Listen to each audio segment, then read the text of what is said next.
Salam əziz izləyicilər. Bu gün bu gördüyünüz ləzzətli, dadlı, yumşaq bulkunu hazırlayırıq.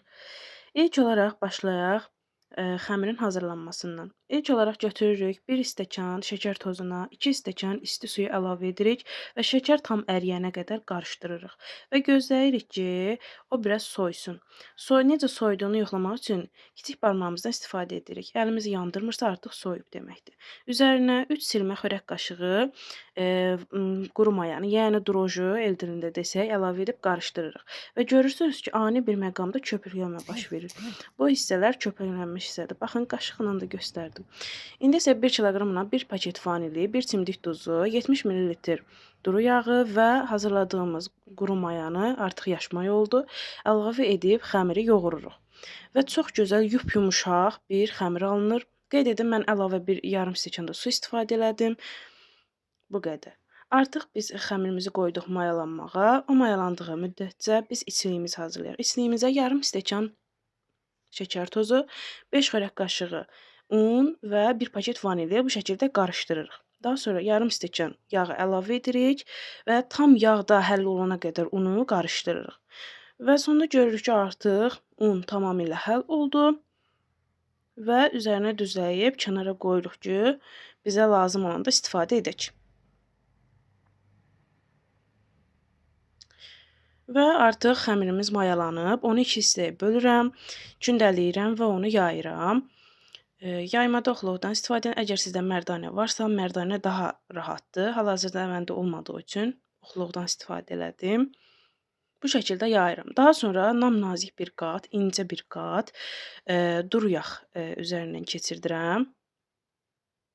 Daha sonra düzəltdiyim o içliyin yarısını bu şəkildə xəmirimin üzərinə yayıram. Çalışın ki, hər tərəfinə yaxılsın. Və bu hər tərəfinə yaydıqdan sonra bunu rulon kimi bükürəm. Rulon kimi bükürəm, sonra da onu bıçaqla 2 barmaq qalınlığında hissələrə ayırıram. Sonra bu şəkildə bükürəm. Mütləq altını bu şəkildə bükmək lazımdır ki, şəkər axmasın içərisindən. Baxın, diqqətlə baxsa, kənarına tuturam, çəkirəm və kənarlardan büzüb altını tam bağlayıram. Ümumilikdə məndə 1 kiloqram undan 23 ədəd bu şəkildə bulka alındı.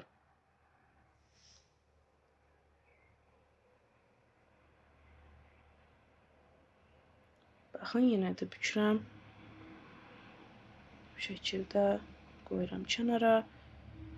Yenə də belə bükürəm.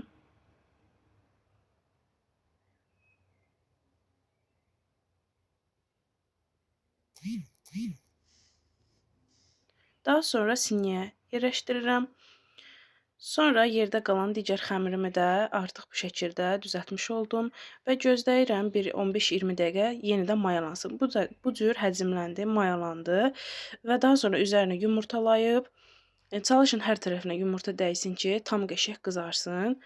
Mən qızarmış sevdiyim üçün çox qızardıram. Siz əgər çox qızarmış xoşlamırsınızsa, az da bişirə bilərsiniz. Az qızarda bilərsiniz. Bu cür gözəl, par-par parıldayan, qəşəng bulkular alındı. Bu bulkular çox yumşaqdır.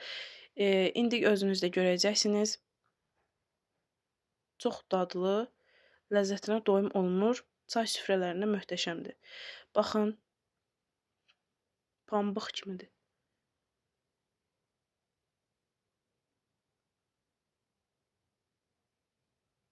Burada isə sizə yumşaqlığını göstərirəm. Yumşaq, çox gözəl bulku. Hər birinizə təşəkkür edirəm. Videonu bəyənməyi, şərh yazmağı və kanalıma abunə olmağı unutmayın. Sağ olun, salamat qalın.